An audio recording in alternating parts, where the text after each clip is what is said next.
It's time for the Chips and Salsa Show. The only show about Latinos for Latinos. And did we mention Latinos? It's the Latísima. Latinos come in all flavors, shapes, and sizes. You don't have to be Latino to enjoy chips and salsa. People love chips and salsa. What is up, everybody? Zeke Rodriguez here with Alice Lara and Rich Reynaud with the Chips and Salsa Show, New Mexico. We have a very exciting show for you guys. A lot of really cool topics with the local politics, with the national politics, with the global politics. Super captivating, cool stuff. Looking forward to today, honestly, guys. These are the kind of topics I really like talking about. Super controversial. That's how I like it. So we're gonna start today off with Alice Lara. She has her topics and she has her issues she wants to get into, and bring Rick in here shortly thereafter. So here we go, guys. And Zeke is not kidding. We have so much to talk about. Before the show, the little prep, we're going through all the topics, and we probably won't even have time to get to all of them, but we're going to do the very best we can. And just a big shout out, thank you to all of our chipsters, chipsteros, chipsteras. Remember, we recognize two genders, for supporting us and helping us to spread the word on the show. So I'm Alice Lara, and it's my pleasure and honor to once again, he's returned back to the Chips and Salsa Show, New Mexico, guest slot, my friend, Rich Reynaud. Thank you and welcome for coming. Yes, here I am. I'm here to speak a little bit about the drag show at Atrisco Heritage Academy during their prom, and maybe get into a little bit about the LGBTQ influence down here in Las Cruces with the It Gets Better changing station that we found out about 3 years ago. Right. A $10,000 grant to LCPS. It was outside money, so that was one problem if it was internal money. But anyway, it's still a problem. We found out preliminarily what happened with the $10,000, so we'll get to that. It's going to be, yeah. And these are issues, some people might tune in and say, New Mexico, what do I care about New Mexico? Believe me, the issues that we talk here, they're always across the board nationwide, aren't they, Zeke? Yeah. Oh, yeah. And it's like in Europe. Europe's further along with us. We'll get into this later, but Europe's further along with us in the open border immigration thing. They've already been outnumbering, like the white population countries and stuff. They're way outnumbered already. So they're further along. And so if you come back here to America, since we're the worst state in the country, we're a lot further along with a lot of these hardcore policies, like the LGBTQ policies and stuff, than a lot of states around the country. So you can learn from Europe. You can learn from us because they're going to be doing the same thing to you wherever you are anyway. That is the truth. And then other on the state level too, this is interesting too. As you know, we think the border is a big problem and an issue to always pay attention to. And our own governor, we call her MLG, she was evidently someone had a recording they released. The Pinon Post is where I first read about it or saw it. And you heard the recording too, didn't you, Rick? Yes. As well. And I believe she's talking to a Department of Homeland Security person, if I have the agency right. And we can talk about that too. So don't let me forget about that. So let's let's go ahead and start out with. You want to do national? What do we decide? The transgender stuff. Let's jump into that stuff. I think that's most people, because everybody. So that video went super viral. I mean, I saw people repost it everywhere, and every repost went viral and was trending. So I hadn't really seen that ever in the past, where one video was reposted so many freaking times, and it was national. Are specifically talking about the prom? The prom one, right? So Albuquerque, which is our largest city here in New Mexico, at their high school prom, they had a drag show. I guess that was their entertainment, right? It's weird, huh? We never had any kind of entertainment like that for our prom. No, they really didn't that I remember. I mean, that'd be cool with like a stripper or something, maybe. I don't know. When you, but even that's inappropriate. I'm just joking, of course. But like, we didn't have any kind of like paid for show from the principals. Like, you show up with your date, you have fun with your friends, and you get the hell out of there. You know what I mean? What is this random show that they're paying for? It's so weird. It was shocking. Now, Rick, because Rick has been following education for such a long time. I met him at the Coalition of Conservatives in Action. Have they ever done anything like this in New Mexico? I know we had a while back NMSU, New Mexico State University. There was one on campus. They had that, and that was just on the campus itself. Have they ever done that before? They've had that at NMSU. As far as Las Cruces Public Schools, we haven't seen it yet. But a couple of interesting things about the Atrisco episode. The man that performed is a member of the Gay Straight Alliance with the high school. Whoa. But he's not a student. He just works for the school on a volunteer basis. And, he works for the school, though? He's an employee? Well, he's a member of the school's Gay Straight Alliance, but he does not work with the school. And he's not a student? He's not a student. Okay. So that he's sounds like a citizen. Grooming to me. Wow. Yeah, Why is an adult man in a school with kids that are leaning towards homosexual tendencies, which is nothing wrong with that. But I wouldn't want an adult man around kids that are like that. That seems extremely inappropriate and illegal to a certain extent. Oh, I've always thought, you wouldn't want a woman stripper with scantily clothed. Well, yeah. Typically, I mean, the guys might want I it, doubt- but they wouldn't have it. Yeah, Right, I doubt guys would get mad about that. and then you got a man with just weird parts. It's just odd. It's just totally odd. Super weird. I'm glad you found that. Wow, I didn't know that. Yeah, I didn't know that fact either. That's alarming to me because, I mean, so then there was some cahoots going on with the principal and this individual. I wonder if he got paid, or do you have any idea of how that pay structure Oh, and the principal's gone, right? Yeah, the principal's They let the gone. principal go. And now they're sort of downplaying it, like, oh, I just kind of busted out later on during the dance portion. So now they're trying to cover butts now. I just had my outfit here, my costume, and I put it on. Yeah, I'm not a student here. I don't work here. I was just here. Wow. With this outfit and stick it on. And then here's the other thing too. So they're at the prom. I did not go to my prom, so you guys probably have more experience with this. But usually there are escorts there, right? And when this is happening, nothing happened. Chaperones. There's no reaction. No, there was a reaction. I mean, there at the right there when it was happening, I don't see Everybody filmed the hell out of person it. is dancing, but there's no adult saying, "I don't think you should be doing this." Right? That is just bizarre behavior, guys. I mean, that is like some Twilight Zone stuff to me. What do you think?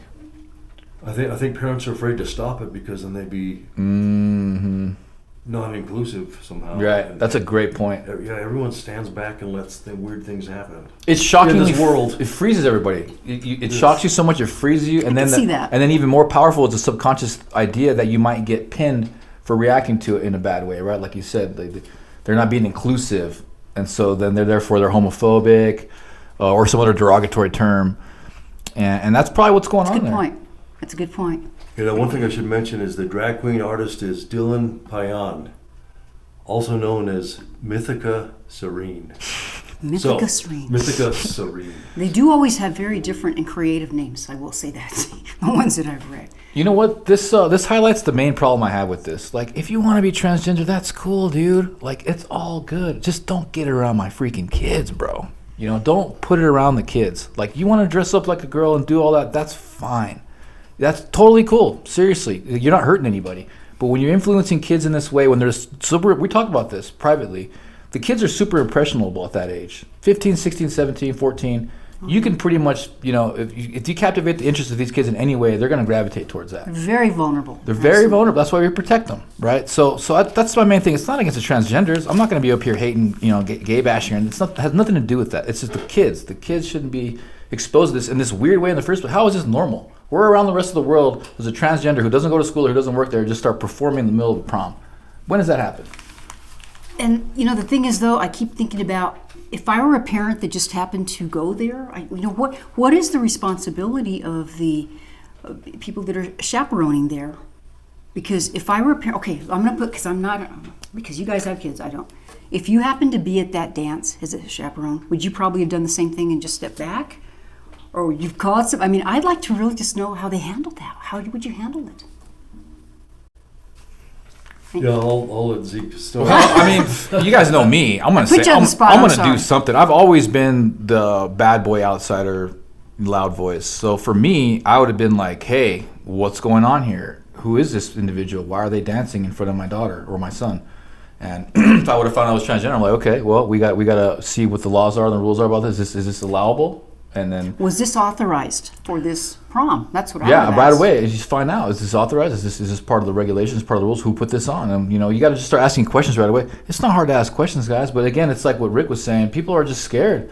People are frightened to be put in that category of being some kind of hater or something.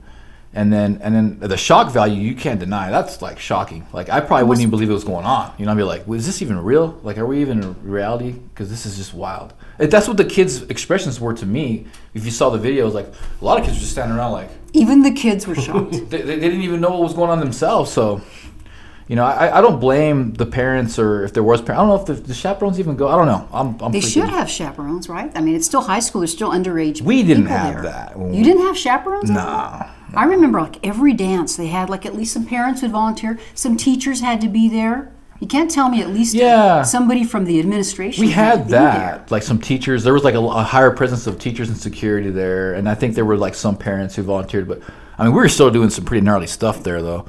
I would hold them responsible and say, it's up to your job. And maybe I can understand you're saying, okay, I'm just going to be cool because I don't want to cause a ruckus and craziness here. But something needed to be reported. Or, okay, you need to leave now. Okay, I give you a chance. Big mouth here.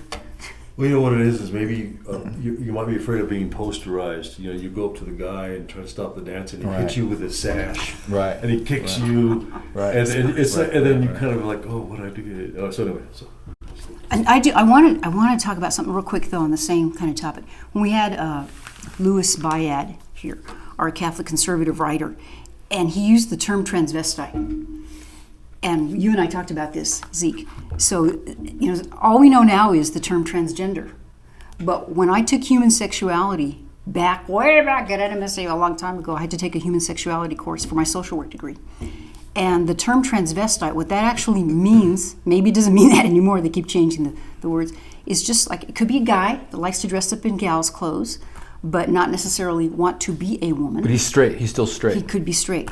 And that would be a transvestite. Then a transgender person, they used to be like they did want to be of the opposite sex. And then a transsexual was someone who actually had the full operation and converted themselves from a man to a woman or a woman to a man. So I just wanted to make that distinction. And we need to do a whole show, and I think Rick would agree too, because even I could bring in my dictionary from college and the dictionary now, and the meanings, the definitions are different and change. And it's whatever you were exposed to, because of the age difference, and you learned it you were taught another way. I don't know. I just find that really fascinating. Rick and I, we're about the same age. Yeah, you look Abraham Lincoln in the dictionary, and this is a very bad man.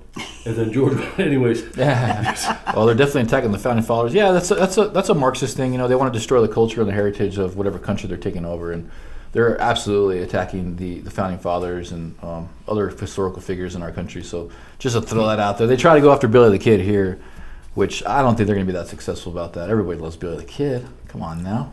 It's an icon. That's what we're known for, Missy.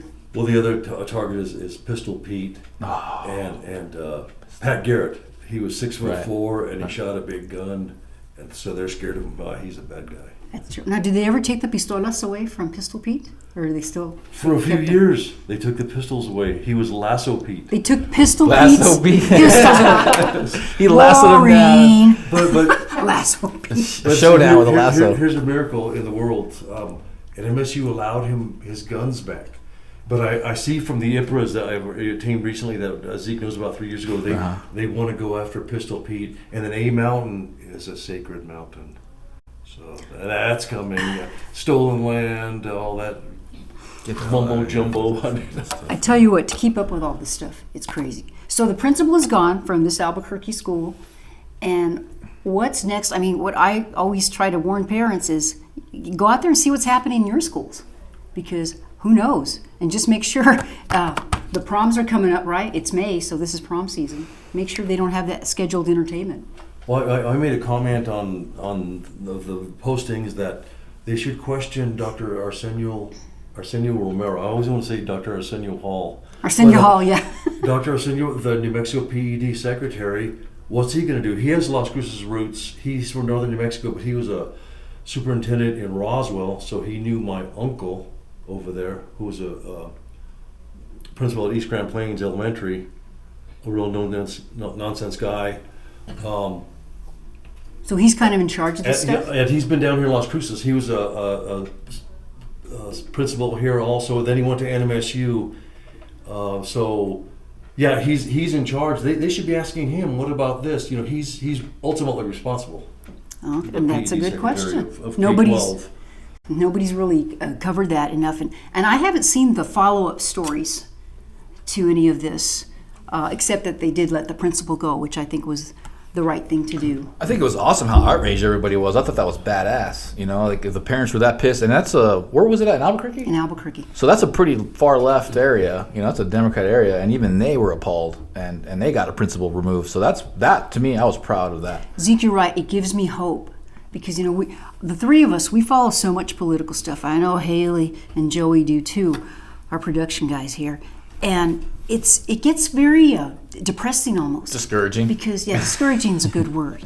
Because you think, wow, if this is allowed to happen, what kind of hope is there out there? But I love the point that you made. And once the parents find out about this, they don't want this in the schools. That I know of, the majority. There might be a couple who are like, oh, that's pretty cool. Well, I'm personally desensitized from the transgender thing because when I was going through high school in theater, one of my close personal friends actually became the director of a burlesque show. And this is back in 2007 when I got out of the military. And she would do them all the time. They were loaded. I would go because I was in that theater too. And I just kind of got desensitized to it. It was like, there were good shows, there were cool people. It wasn't anything like the way you experience it today where they're going after the kids. It was just... Because this is adults. It was just transvestites, I guess how you see it. Yeah, it was adult stuff. Mm-hmm. It was just guys dressing up as girls, putting on like a burlesque show.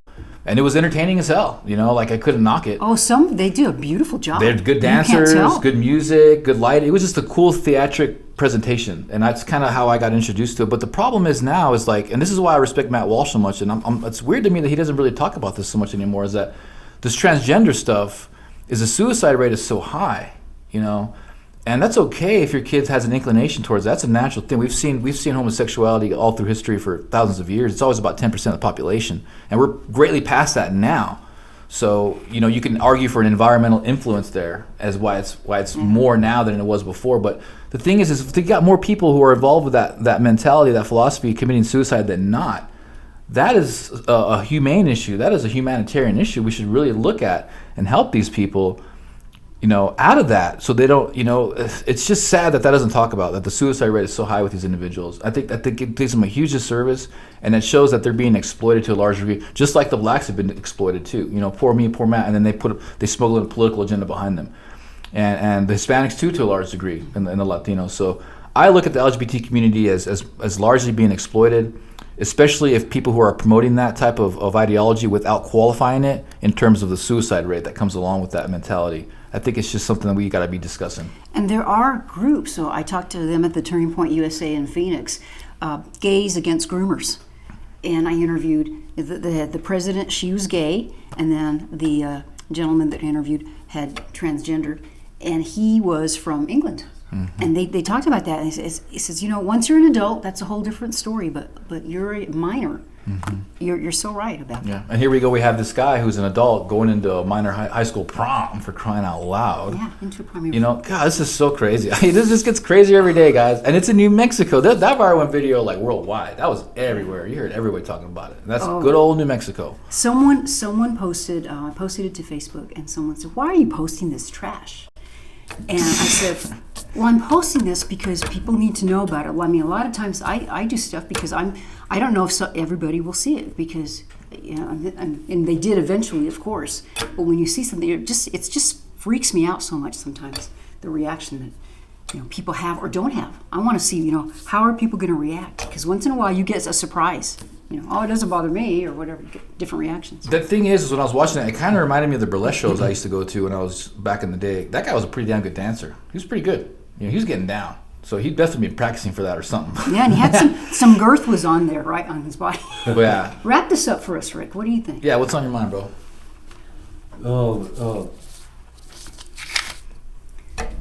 What do you think parents should do? What do you think the bottom lines are? We going to get out of this? It's just going to get worse. I'm kind of losing my thought, but I'm confusing. In general, in New Mexico, in Albuquerque, the Freedom Families United, the Petersons, Mike and Casey. Oh, yes. They were saying, and I'm going to relate this to Trisco. They're saying that our state is the third worst for gendered nonsense and social education. We're the third worst. They figured what they found out. Their kids went to a middle school in Albuquerque, the part near the mountain where it's more conservative. Right. And they did an undercover video, and even there, the counselors were all bought into the white man bad and all this and that, and oppressor victim. And so even in conservative parts of Albuquerque and Las Cruces is generally conservative, this was kind of thrust on us because Dr. Wendy Miller Tomlinson was really the architect of, I think, the statewide and cultural and linguistically responsive education. The textbooks that we went through So anyway, that was kind of a long segue out of it, but anyway. Parents just have to be one of the things we're always talking about at our meetings is we find out something really bad, and how do we tell the parents? How the parents, and even 3 years ago we were saying, boy, that's pretty bad information about social justice or gender, and how do we let the parents know? So that's always been a problem. Well, one thing I know is that people need to start wrapping their head around is that, racial politics has been very, very effective throughout all of history. And now you couple that with tribalism, with now they're doing it with it used to be classism. Now it's all racism, right? Everybody hates white people, everybody hates white people.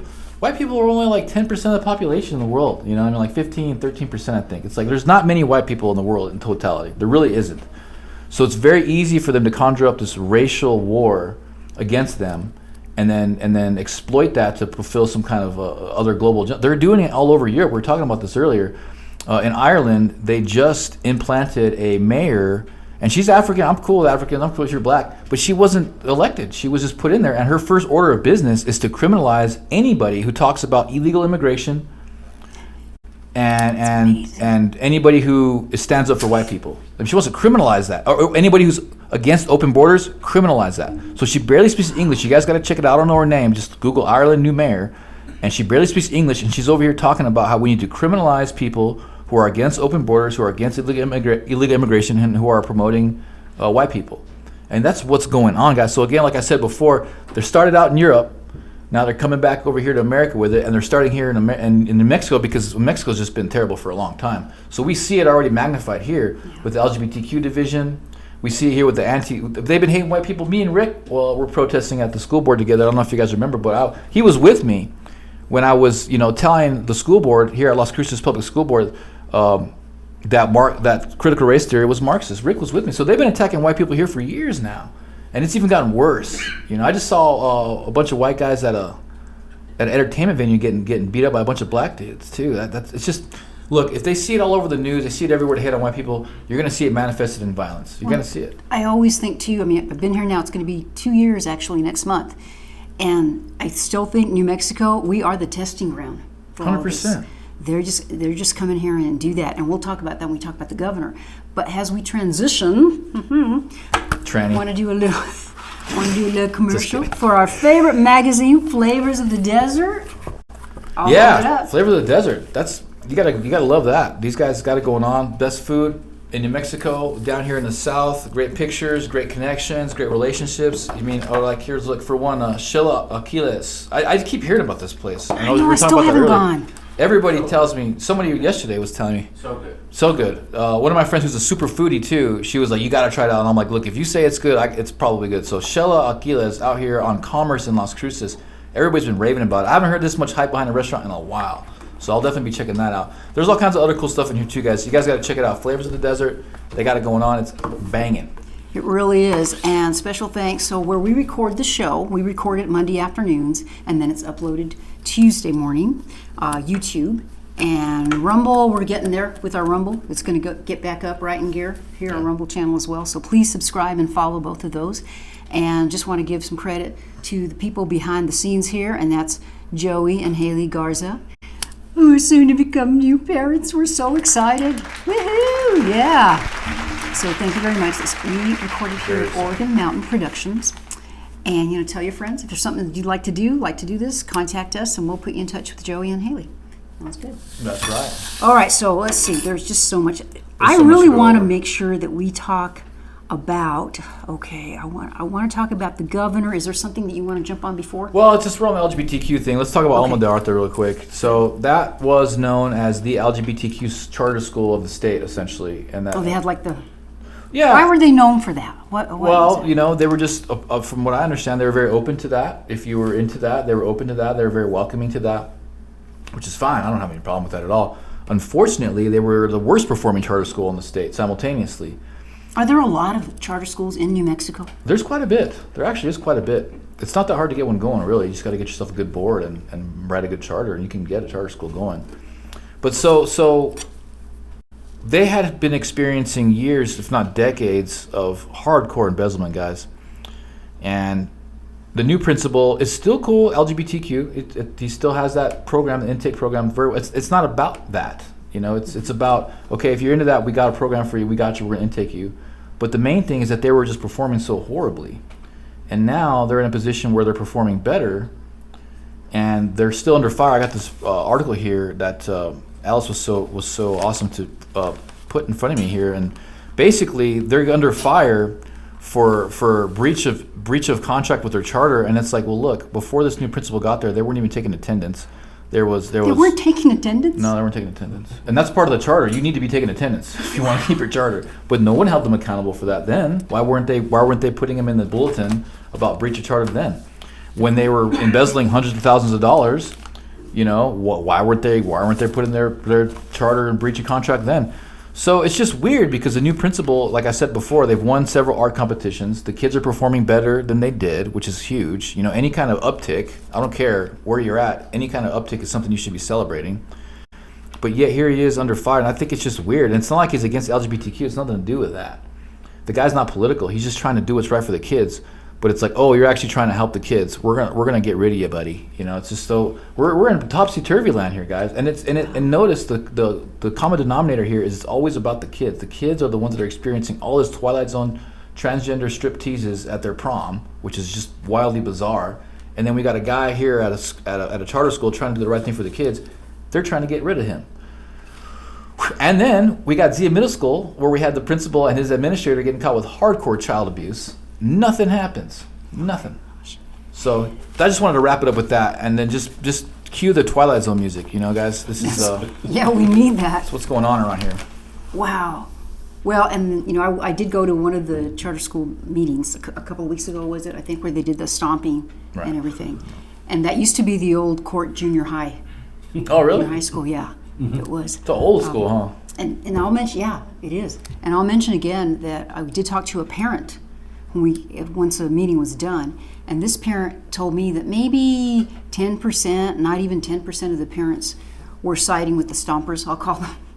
Okay, but she said her child, her son, loved that school because he got to learn all kinds of music, and she says there was a really good amount of people that were there on that side. Unfortunately, they didn't have public commentary because I think, you know, I understand why they didn't want to have it.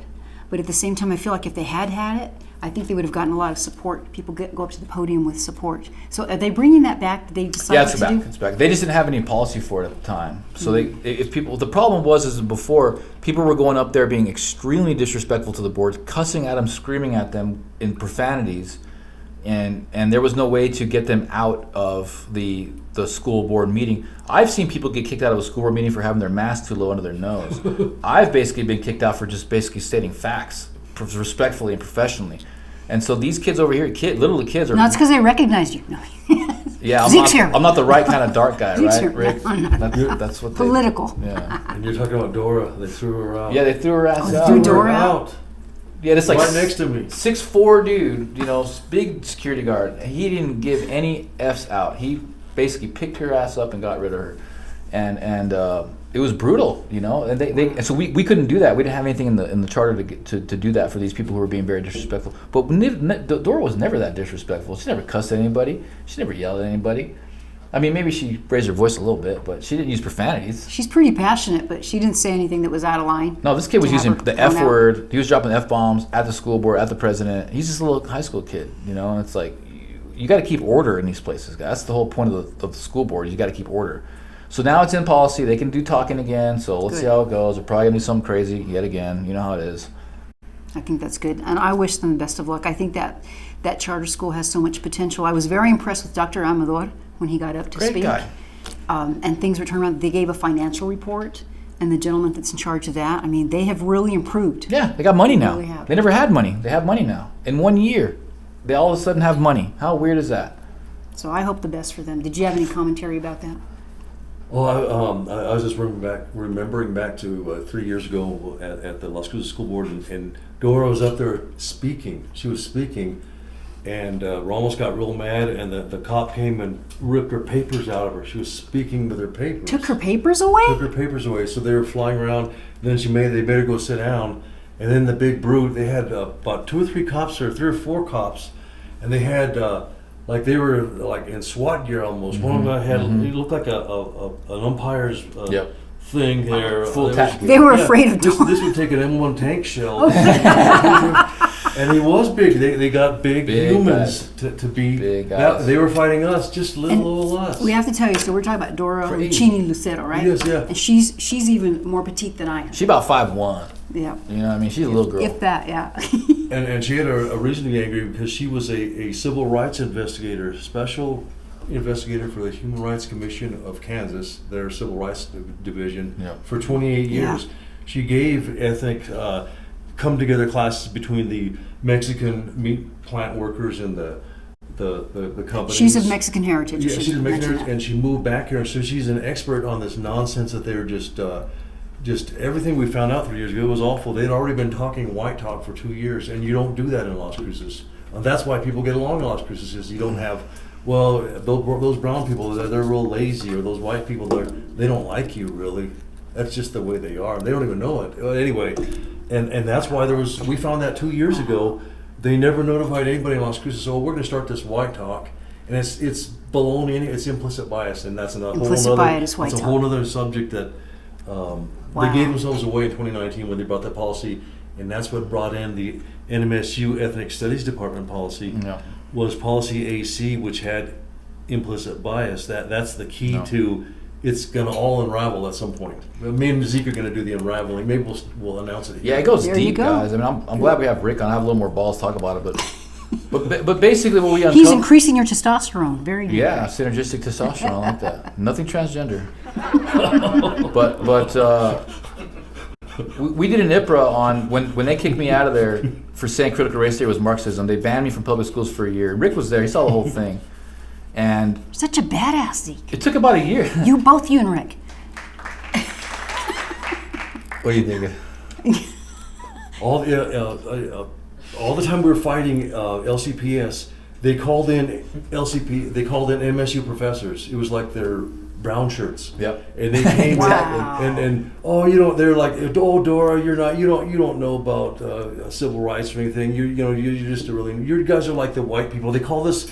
We were like white people that didn't understand Brown versus Board of Education. Right. That was the separate but equal. It had to be, you can't have separate, it has to all be together.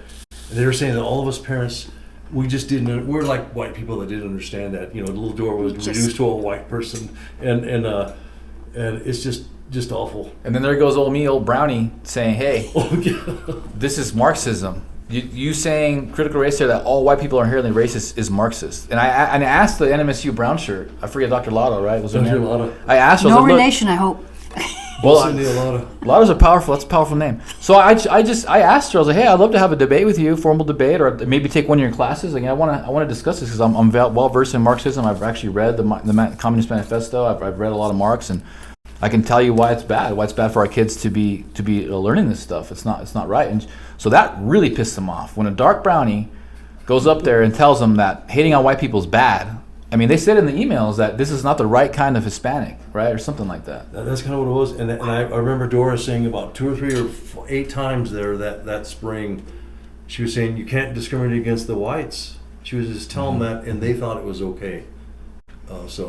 It's so bizarre, but it's a global thing. This is a global agenda. They didn't just conjure that up here at NMSU, and that's what they're going to do. Like, they're doing the same thing, and it's actually super magnified in Europe. Like I said, guys, like the racism against white people is massive over there. The problem with over there is that they've already been overrun with the illegal immigrants that came from these Muslim nations and stuff. They're already outnumbered, pretty much. Most of the countries are already outnumbered. And then a lot of kids in Germany, I heard this recently, are converting to Islam just to fit in, just so they don't get bullied and they don't get kicked around. Yeah. That's happening all over Germany right now. That speaks volumes. Yeah, so they don't get bullied. They got to go to Islam. And I just want to say something, I know I keep referring that I just came back. When you and I were growing up, this has always been kind of a diverse community in respects, because we used to call them remember we used to call the cowboys the stomps. We used to call them stomps because they wore boots. And then we had, the more hardcore, the newcomers. They're more, they hadn't been in this country a whole long, so a lot of it was very rural, and, wore cowboy shirts and farmers, but we had the farmers, and then just a lot of Latino influence, Mexican. We really didn't have a big population of blacks. I did. I grew up blacks. with a lot of black folk. But it was very diverse. was And man, rare, we got but- along. It was great because like you could go country. It was called country and western back then. You go country dancing. Excuse me, country dressing too. And you saw all colors there, and we got along, and we liked their music, and they liked our music, and then even a lot of marriages like your mom is Interracial? Mexican. You're interracial? Yeah. And then I married an Anglo. Mark is Irish Scotch. He's a white dude. He's a white dude. And they are making it a problem on purpose because that's how they can be more controlling, more powerful. That blows my mind about the younger people just becoming Muslim to fit into. It's like self-protection They against have the to. bullies. Yeah, they kind of have to. That says a lot. It really does. Well, there's just more problems in this world, and people really have the time to digest. But what I really feel about it is that we've just had it too good, guys. We've experienced all these Western countries that are under attack. Europe, not just America, we're all under attack. Europe's worse than us, guys. You really got to take this to heart. Europe is under massive illegal immigrant attack. I mean, hardcore, and we're the ones that create all the freedom, And so we've gotten soft, we've gotten decadent. And I think it's just going to take a lot of heads to get bashed before people wake up. Honestly, I just think it's too far gone at this point. And it is really important because if we don't have this free country anymore, there isn't anywhere to go. So it's a preservation of our freedom. I want to say something else. How earlier we were talking about different terms. So also remember the world atlases that I don't even know if they still make them, but there's a world atlas Sounds book. familiar. And when I was a young kid, I remember opening that up. And at that time, and I don't even know if this is recognized anymore, but they were saying there were 3 races in the world, okay? So it was, do you remember this, Rick? Maybe you know. It's Negroid, Mongoloid, and Caucasoid, okay? So basically white, black, and, Chinese, basically, or, Asian, you call it that. What kind of book are you Now, reading? well, I'm just telling you, I probably still have that book because I, save everything and stuff. But that is because you said interracial. Well, actually, by those definitions, it wouldn't be interracial. On my birth certificate, it doesn't have Mexican. I mean, that's kind of a newer thing. It has Caucasian because technically we're Caucasian. The 3 of us here are Caucasian. Now, I'm Chinese. You're Asian. You've been keeping that The from natives us. are Chinese people. But I just, I really find that so interesting. Like I said, we got to do a show about that. Okay, I don't want us to finish the show without talking about your girlfriend, to both of you, Governor MLG. Ouch. So I'll just give you a little update. Like I think I was explaining earlier before. And did you get to hear the recording? I didn't. You didn't, but you did, right? I just block her out. I don't blame you. What happened was, evidently, and this is on the Pinon Post, which I want to give them kudos because they're a really great conservative publication. Are they The based in only Albuquerque? conservative publication. Yeah, the Pretty Pinon much. Post, right? Okay, we got to have somebody on from their blog, I'll try right? to get a little Mr. Black. We need yeah. to do that. Yeah. And so evidently there's a recording, and I got to listen to it, and she is talking to, I believe it's a Department of Homeland Security person about the border. The message that I got, this is my interpretation, is she's asking, she says, you got to do something down here because, there's a problem. There's video of people coming on top of the trains. Did you see that video? On top of the trains right here at the El Paso border from South America. And she's asking for help. But one of the things that she says in there, she goes, there's all these baby producers. And I'm going to check my text in case he's texting me, but we've interviewed a great guy, our good friend Tim Foley, who covers the border down there in Arizona. I'm like, what the heck are baby producers? What does that term mean? And have you ever heard that before? So I just wanted to mention that because, we don't get a lot of attention. Arizona does and Texas does about the border stuff, but probably because we're a less populated state, and that's why. But what are your thoughts about that, Rick? You got to listen to the recording. I was going to say that Mount Crystal Ray is getting to be known internationally, and the New York Post is just a smuggling mountain. I was told by one of my customers that lived in Sunland Park, way down there near the mountain, that he would see from his house, he would see Uber drivers there just parked down the street, and then Wow. people would just come get in the car and drive away, and it's that open. The Border Patrol knows this is going on. The Sheriff's Department knows this is going on, but it's allowed to go on by MLG. She won't do anything to try to stem it, and we're looking pretty awful.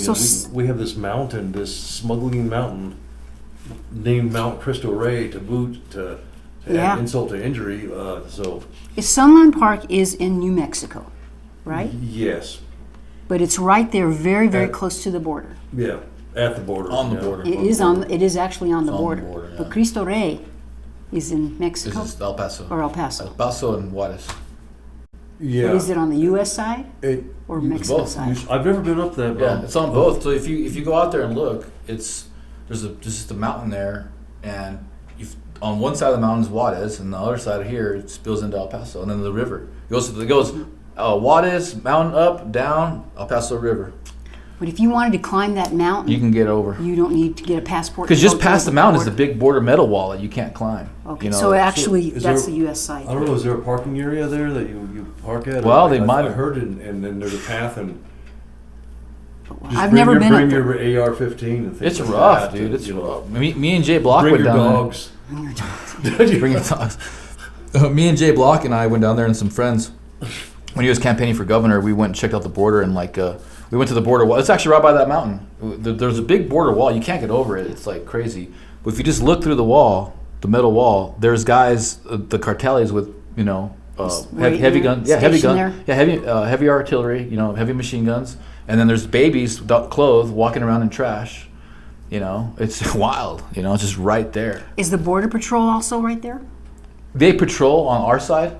They have like a little road that they patrol on, but just over that border wall, you can just see like a little shanty town, a little Mexican shanty town with like really well dressed, heavily armed cartels, police people, and then the really poor people just like begging for money. It's wild. So we could go down there and, of course, Oh, be yeah. on the United States. We keep talking about doing that. We can go down there. It's always good views. Yeah. It's not the happiest Doing place a though. show from the border, and then you could do a drug deal at the very end. Yeah. Yeah. They'll be trying to buy weed from us. We got the good weed over Okay. here.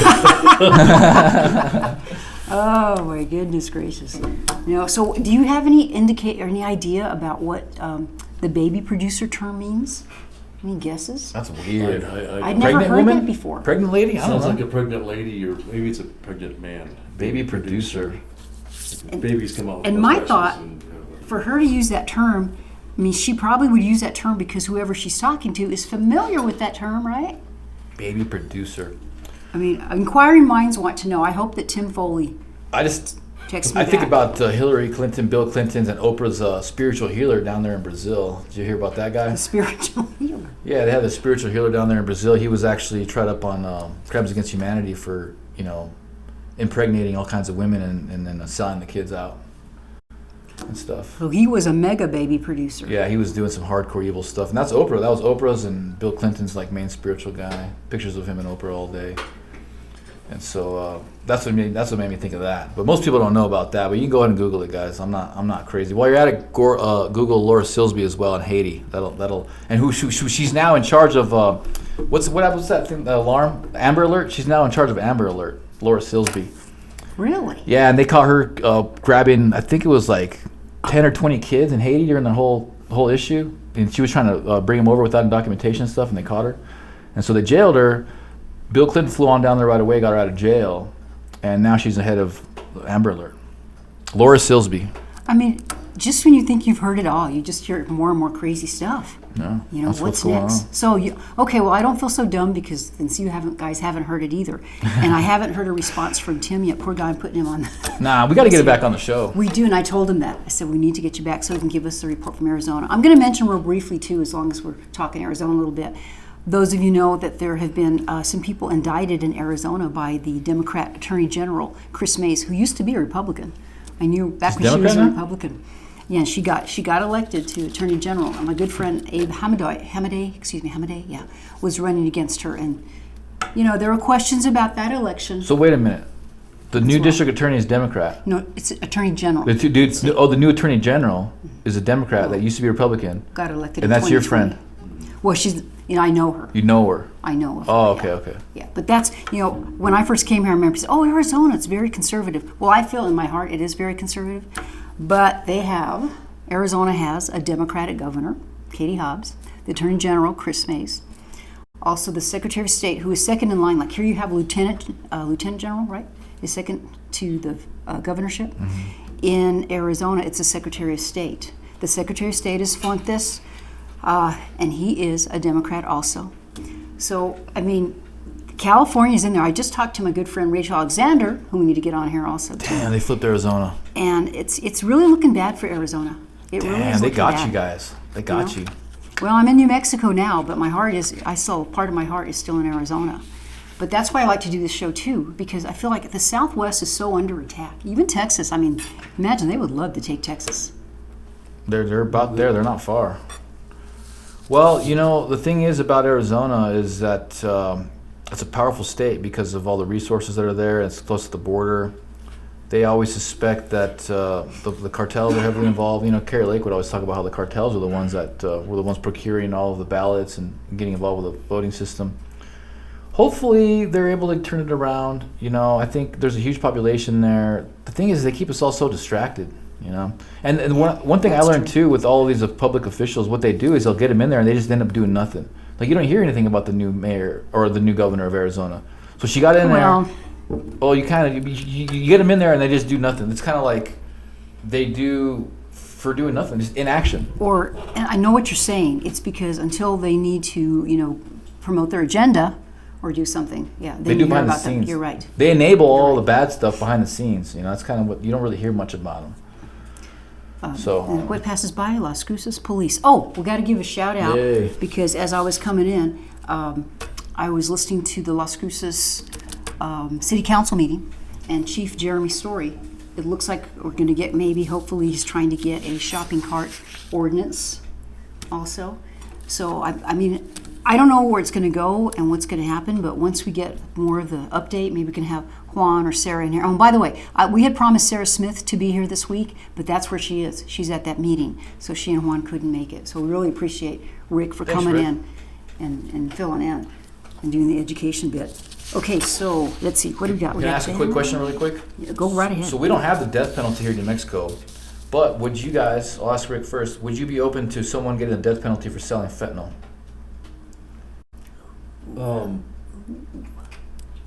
Interesting question. Now, do you mean like a big time dealer or just anybody that happened to? I sold Rick a fentanyl pill. 10 pills or more. 10 pills or more.